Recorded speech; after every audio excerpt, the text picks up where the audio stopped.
itu sangat ilmiah. Dan Nabi pun sudah berkata, al-Islamu ilmiyun wa amaliyun. Islam itu ilmiah dan sangat nyata, gitu kan tadi. Maka hari ini dengan adanya 12 ilmu, filologi, arkeologi, astrologi, antropologi, sosiologi, genetika, Mendel, itu menjelaskan bahwa energi itu memang tidak hilang, hanya akan berubah bentuk. Mau membuat ajaran apa aja pun, katanya tak ada neraka itu tak ada. Pokoknya kalau berdosa, ini berdosa, saya berdosa. Kalau saya berdosa, tak bertaubat, ruh saya, badan saya nanti kan masuk neraka. Kata dia neraka itu tak ada. Jadi gimana cara mensucikannya?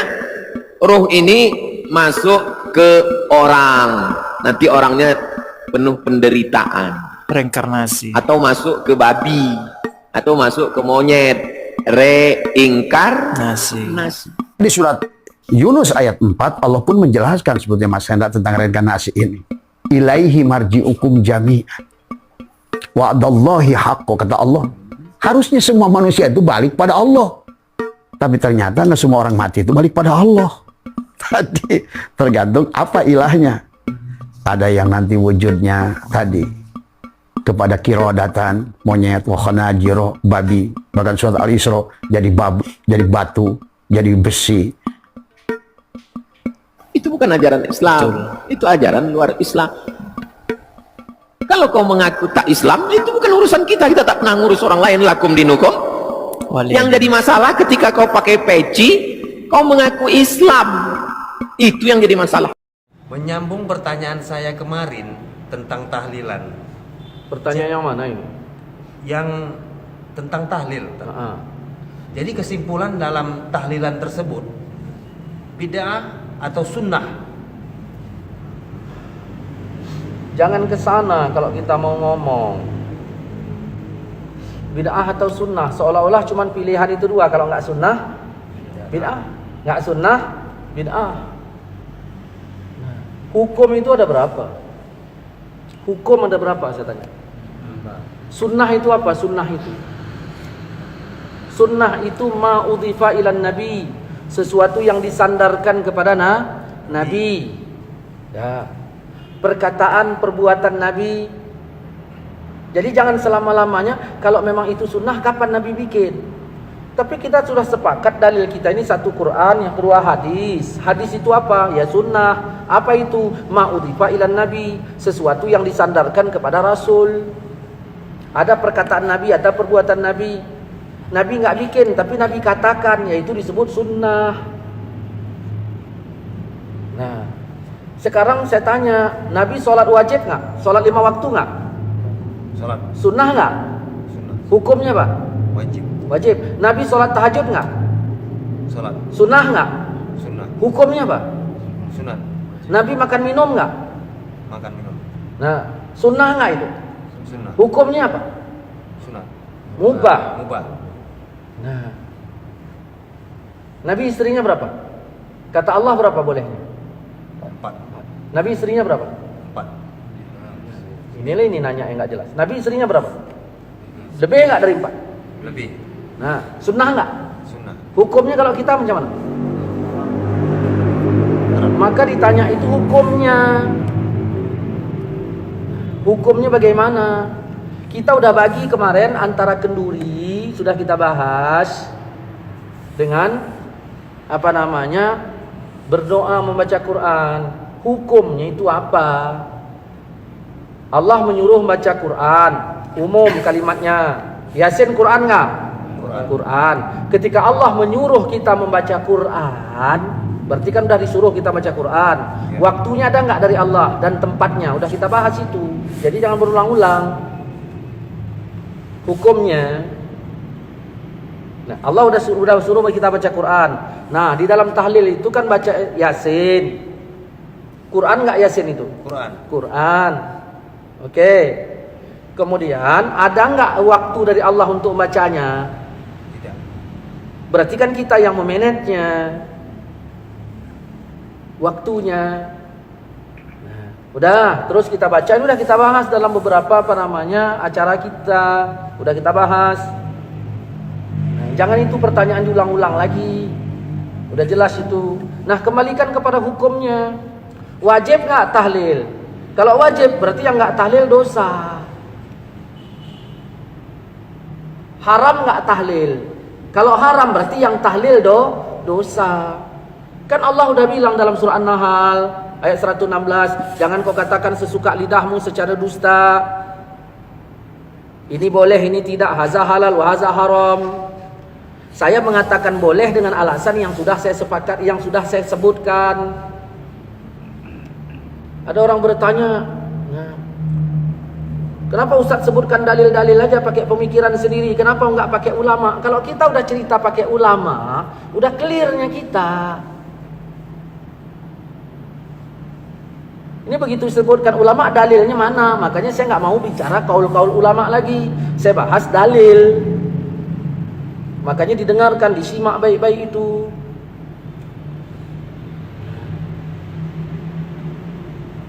Jadi kita baca baca Pak Yasin.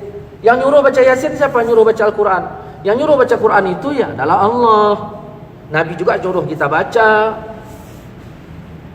Begitu disebut kalau misalnya Nabi nyuruh baca, kalau Allah nyuruh baca, berarti ya bebas kita membacanya. Diperkirakanlah itu tempat baik untuk dibaca atau tidak. Jadi hukum itu dikemanakan? Ada 5, wajib, sunat, mubah, makruh, haram. Kalaulah tidak wajib, apakah berarti udah haram? Jangan dulu, haram yang kemari. Wajib dulu, baru sunat, baru mubah, baru makruh, baru haram. Nah, tahlil itu kita tanya mau kemana, kita bawa hukumnya kemana. Jangan tanya sunnah atau bid'ah. Berarti kalau nggak sunnah berarti bid'ah. Tidak begitu. Allah pun bilang, wa man lam yahkum bima anzalallah. Siapa yang tidak menghukumkan seperti hukum Allah, berarti hukum. Karena kalau ditanya sunnah itu ada takluk beberapa hukum. Banyak yang sunnah ini hukumnya nggak jatuh wajib semua. Begitu. Ketika Allah menyuruh, tidaklah langsung jadi wajib. Ada kalanya Allah menyuruh itu langsung kepada sunat. Seperti wa minal laili, di sebagian malam, fatahajjat, hendaklah kalian tahajud. Tahajud, perintah itu kan? Perintah. Hukumnya apa? Apa wajib? Begitu. Saya maaf ya, bahasa kasarnya nih. Jangan bikin pertanyaan tolol kayak gitu.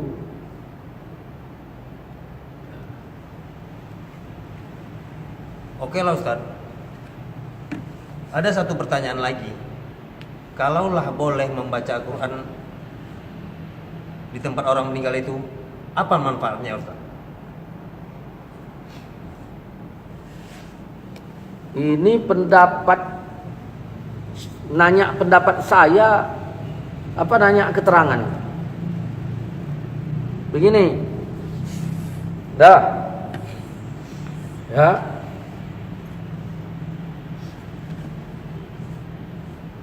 Namamu siapa? Berapa banyakkah daging yang boleh dimakan oleh yang berkurban, Ustaz? Fikih pembagiannya, Ustaz. Berapa yang harus kita makan, berapa yang harus dibagikan, berapa yang disimpan gitu.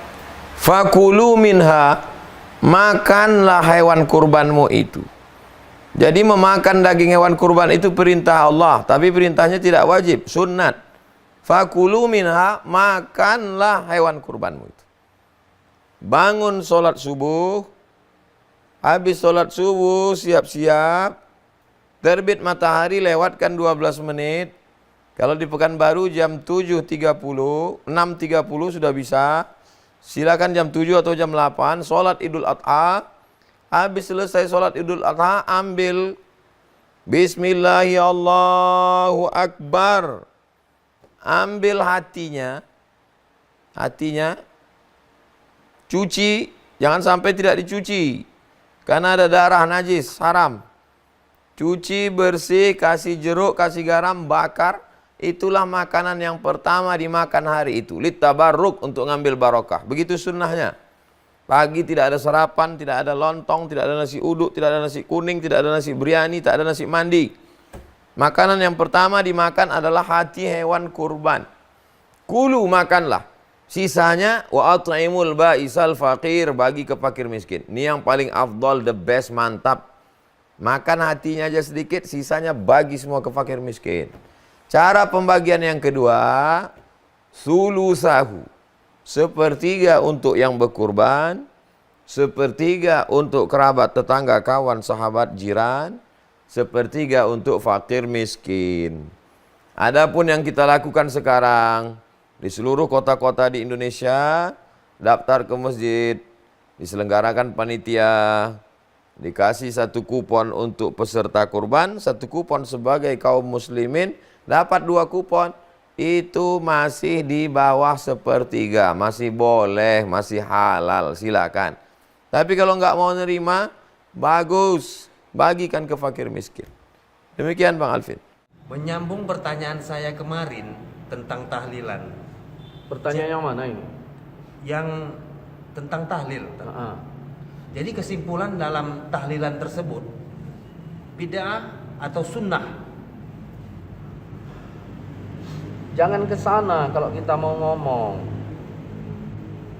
Bid'ah atau sunnah, seolah-olah cuma pilihan itu 2. Kalau nggak sunnah, bid'ah. Nggak sunnah, bid'ah. Nah, hukum itu ada berapa? Hukum ada berapa, saya tanya? Sunnah itu apa? Sunnah itu ma udhifa ilan nabi, sesuatu yang disandarkan kepada nabi. Ya. Perkataan, perbuatan nabi. Jadi jangan selama-lamanya kalau memang itu sunnah, kapan nabi bikin? Tapi kita sudah sepakat dalil kita ini 1 Quran, yang kedua hadis. Hadis itu apa? Ya sunnah. Apa itu? Ma udhifa ilan nabi, sesuatu yang disandarkan kepada rasul. Ada perkataan nabi, ada perbuatan nabi. Nabi nggak bikin, tapi nabi katakan, yaitu disebut sunnah. Nah, sekarang saya tanya, nabi sholat wajib nggak? Sholat 5 waktu nggak? Sholat Sunnah nggak? sunnah, Hukumnya Pak? wajib. Wajib. Nabi sholat tahajud nggak? Sholat Sunnah nggak? sunnah, Hukumnya Pak? sunat. Nabi makan minum nggak? Makan minum Nah, sunnah nggak itu? sunnah, Hukumnya apa? sunat. Mubah. Mubah. Nah, Nabi istrinya berapa? Kata Allah berapa bolehnya? 4. Nabi istrinya berapa? 4. Ini nanya yang nggak jelas. Nabi istrinya berapa? Lebih nggak dari 4? Lebih. Nah, sunnah nggak? Sunnah. Hukumnya kalau kita macam mana? Maka ditanya itu hukumnya. Hukumnya bagaimana? Kita udah bagi kemarin antara kenduri, sudah kita bahas, dengan apa namanya, berdoa membaca Quran. Hukumnya itu apa? Allah menyuruh membaca Quran, umum kalimatnya. Yasin Quran nggak? Quran. Ketika Allah menyuruh kita membaca Quran, berarti kan udah disuruh kita baca Quran. Waktunya ada nggak dari Allah dan tempatnya? Udah kita bahas itu. Jadi jangan berulang-ulang. Hukumnya, nah, Allah udah suruh kita baca Quran. Nah, di dalam tahlil itu kan baca Yasin. Quran nggak Yasin itu? Quran. Oke. Kemudian ada nggak waktu dari Allah untuk membacanya? Tidak. Berarti kan kita yang memanagenya, waktunya. Nah, udah, terus kita baca, ini udah kita bahas dalam beberapa acara kita, udah kita bahas. Nah, jangan itu pertanyaan diulang-ulang lagi, udah jelas itu. Nah, kembalikan kepada hukumnya. Wajib nggak tahlil? Kalau wajib berarti yang nggak tahlil dosa. Haram nggak tahlil? Kalau haram berarti yang tahlil dosa. Kan Allah udah bilang dalam surah An-Nahl ayat 116, jangan kau katakan sesuka lidahmu secara dusta. Ini boleh, ini tidak, haza halal wa haza haram. Saya mengatakan boleh dengan alasan yang sudah saya sepakat, yang sudah saya sebutkan. Ada orang bertanya, nah, kenapa Ustaz sebutkan dalil-dalil aja pakai pemikiran sendiri? Kenapa enggak pakai ulama? Kalau kita udah cerita pakai ulama, udah clearnya kita. Ini begitu disebutkan ulama, dalilnya mana? Makanya saya nggak mau bicara kaul-kaul ulama lagi. Saya bahas dalil. Makanya didengarkan, disimak baik-baik itu.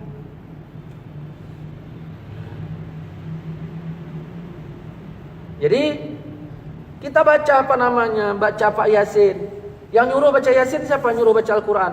Yang nyuruh baca Quran itu ya adalah Allah. Nabi juga nyuruh kita baca. Begitu disebut kalau misalnya Nabi nyuruh baca, kalau Allah nyuruh baca, berarti ya bebas kita bacanya. Diperkirakanlah itu tempat baik untuk dibaca atau tidak. Jadi hukum itu dikemanakan? Ada 5, wajib, sunat, mubah, makruh, haram. Kalaulah tidak wajib, apakah berarti udah haram? Jangan dulu haram yang kemari. Wajib dulu, baru sunat, baru mubah, baru makruh, baru haram. Nah, tahlil itu kita tanya mau kemana, kita bawa hukumnya. Kemana? Jangan tanya sunnah atau bid'ah. Berarti kalau nggak sunnah berarti bid'ah. Tidak begitu. Allah pun bilang, "Wa man lam yahkum bima anzalallah." Siapa yang tidak menghukumkan seperti hukum Allah, berarti hukum. Karena kalau ditanya sunnah itu ada takluk beberapa hukum. Banyak yang sunnah ini hukumnya nggak jatuh wajib semua. Begitu. Ketika Allah menyuruh, tidaklah langsung jadi wajib. Ada kalanya Allah menyuruh itu langsung kepada sunat. Seperti wa minal laili, di sebagian malam, fatahajjat, hendaklah kalian tahajud. Tahajud, perintah itu kan? Perintah. Hukumnya apa? Apa wajib? Begitu. Saya maaf ya, bahasa kasarnya nih. Jangan bikin pertanyaan tolol kayak gitu.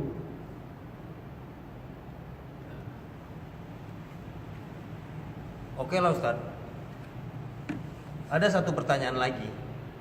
Kalaulah boleh membaca Al-Quran di tempat orang meninggal itu, apa manfaatnya Ustaz? Ini nanya pendapat saya, apa nanya keterangan? Begini, dah, ya.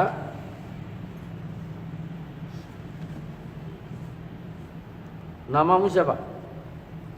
Adi. Dah, orang tua Adi meninggal. Oke, dah meninggal kan? Ya. Sekarang si Adi yang tinggal di rumah itu sebagai anak almarhum, pikirannya macam mana? Kacau apa tidak? Kacau. Kecuali anak durhaka baru senang dia. Oke, begitu kacau, kira-kira iman Adi naik apa turun? Turun. Apa yang disuruh agama terhadap saya sebagai jirannya si Adi? Mendoakan. Menghiburnya, menghibur si Adi. Tujuannya untuk apa? Tujuan hibur itu, ya, tujuannya hibur-hibur gitu aja, pakai keyboard gitu. Iman tadi naik apa turun? Turun. Tujuannya itu dihibur untuk apa? Supaya terhibur dan sekali apa imannya naik. Ya, tujuannya itu supaya imannya naik. Apa kata Allah dalam Quran? Quran sebagian dalil apa enggak? Dalil. Wa iza tuliyat alaihim ayatuhu zadathum imana. Kalau dibacakan Quran imannya nambah. Kau beriman enggak? Beriman kan? Begitu dibacakan Quran imanmu Nambah. Kalau enggak nambah berarti enggak beriman kok. Dah. Itu manfaat untuk keluarga yang ditinggalkan. Nah, timbul pertanyaan, boleh enggak baca Quran di tempat orang meninggal? Itu pertanyaannya. Nah, jangan kau katakan sesuka lidahmu secara dusta, ini boleh, ini enggak. Ada orang bilang enggak boleh, ya tanyalah alasannya apa. Saya bilang boleh, alasan saya apa? Kan Nabi udah bilang, iza hadartum, kalau kamu hadir ke tempat orang sakit atau mayit, ke tempat orang meninggal, ucapkan perkataan yang baik. Siapa yang bilang tuh? Hadirlah saya ke tempat si Adi. Orang tua Adi meninggal. Rasul nyuruh apa? Ucapkan perkataan yang baik. Datanglah saya. Assalamualaikum di. Waalaikumsalam. Kenapa ya ayah orang tua kita ini meninggal segala macam? Baik enggak? Ngomong saya itu baik enggak? Baik. Kata Nabi, sebaik-baik perkataan adalah Quran. Berarti membaca Quran macam mana? Lebih baik. Jelas kan? Berarti membaca Quran lebih baik. Ya betul. Tapi ini nggak lakukan. Sekarang menyelisih apa enggak? Kalau saya baca Quran di situ, yang saya selisihi ayatkah mana ayatnya? Nabi kah mana hadis yang saya selisihi? Baru dikatakan berselisih apabila ada Nabi bilang jangan, lalu saya baca. Di situ berselisih namanya. Tapi bacanya rame-rame. Apa? Berarti babnya bab rame-rame bacanya, baca berjamaah masalahnya. Nanti kita bahas tentang masalah baca berame-rame. Jangan diaduk-aduk masalahnya. Berarti katakanlah Ustaz, saya setuju tahlilan, tapi yang penting bacanya satu orang. Kan enak. Ini enggak, memang tahlilan bid'ah, pernah dibikin siapa? Ini. Datanglah saya tadi. Saya bacalah Al-Quran. Kenapa? Karena sebaik-baik perkataan adalah Al-Quran. Saya baca di situ. 2. Yang ketiga, kalaulah saya ngomong-ngomong yang baik bersama si Adi. Tadi tak masalah kan? Ya. Tiba-tiba ada orang lain datang. Ustaz, kirim salamlah sama si Adi. Lalu saya bilang, Assalamualaikum di. Waalaikumsalam. Pak Tanjung kirim salam sama kau. Oh ya udah, tanyanya macam mana kabarmu? Kata-kata macam mana kabarmu itu bahasa saya apa bahasa Pak Tanjung? Bahasa Pak Tanjung, karena dia suruh nanya. Boleh nggak saya bawa bahasa Pak Tanjung ke rumahmu? Boleh. Kalau bahasa Pak Tanjung boleh saya bawa, kenapa bahasa Allah kau larang?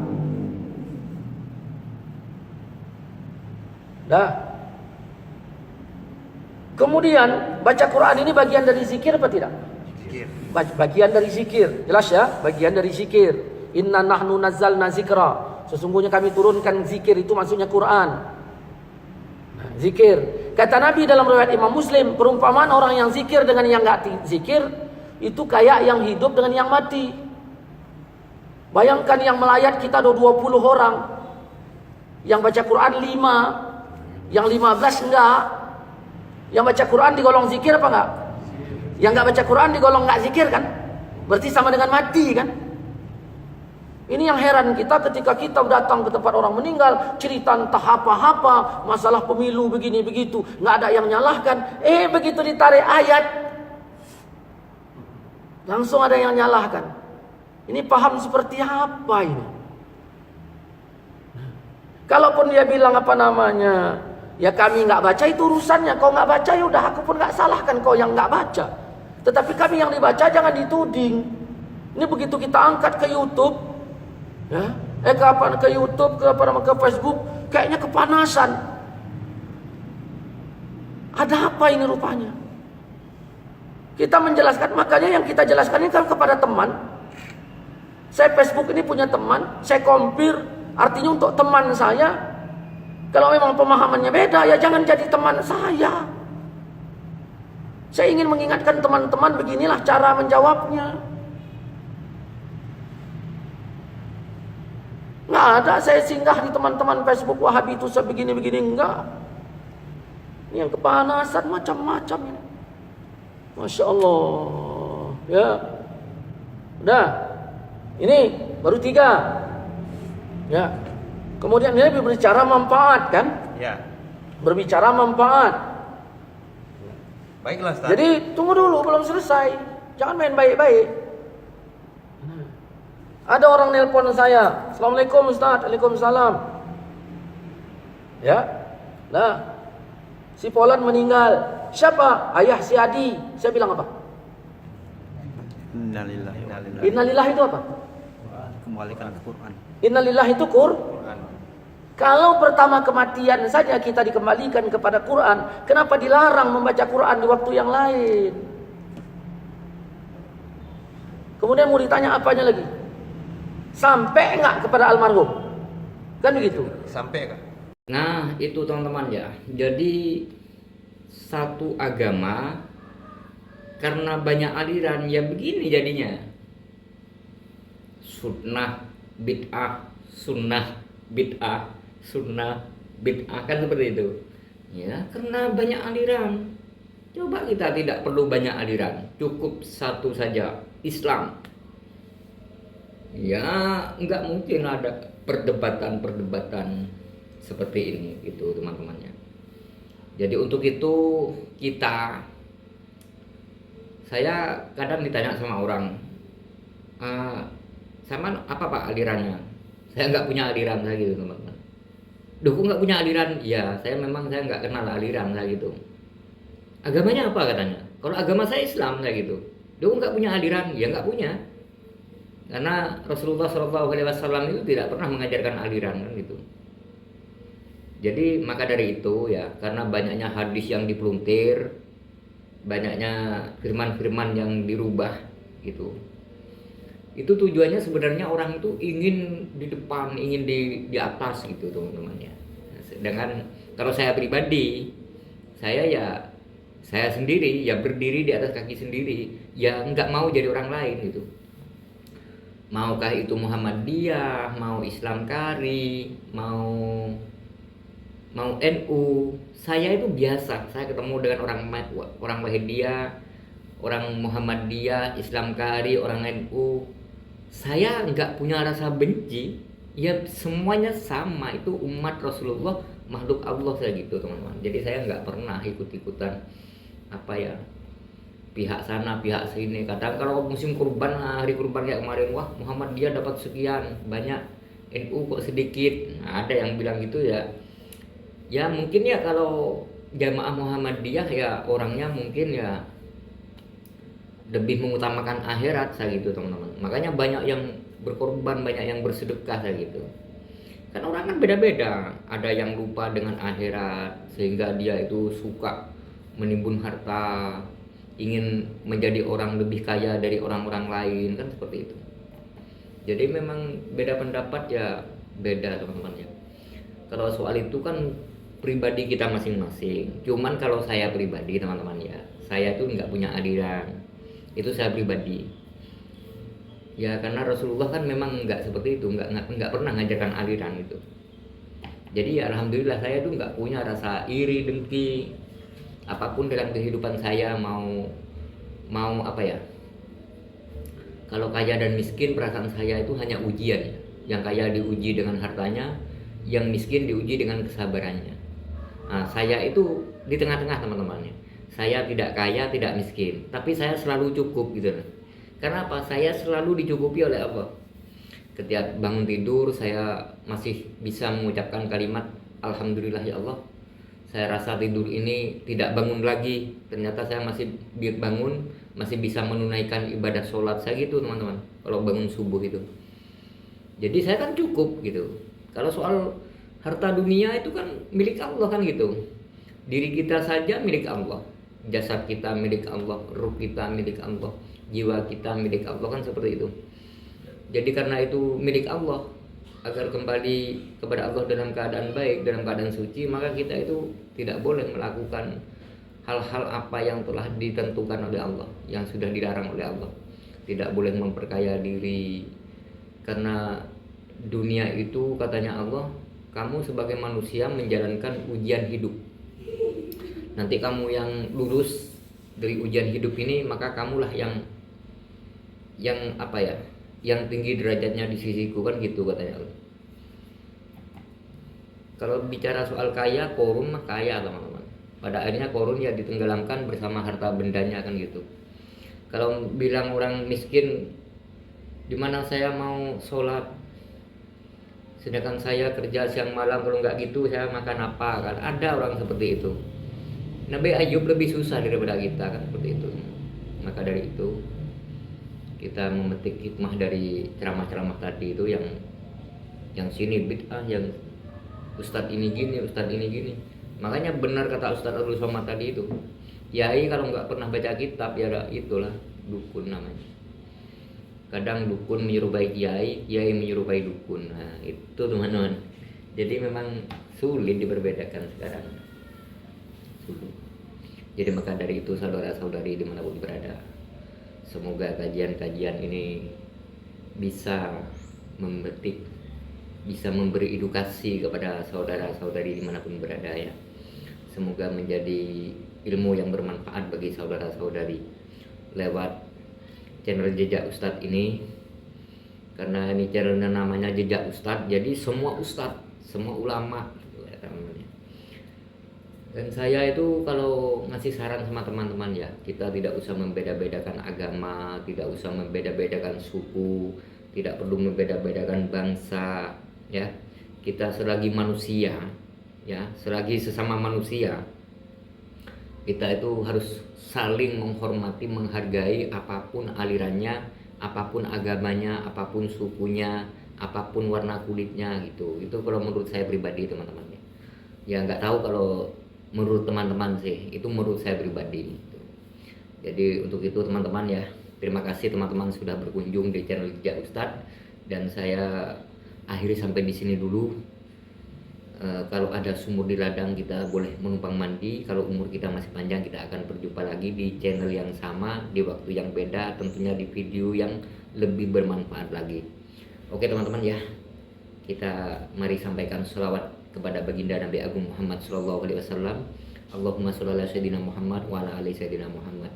Hairus salam, wassalamualaikum warahmatullahi wabarakatuh.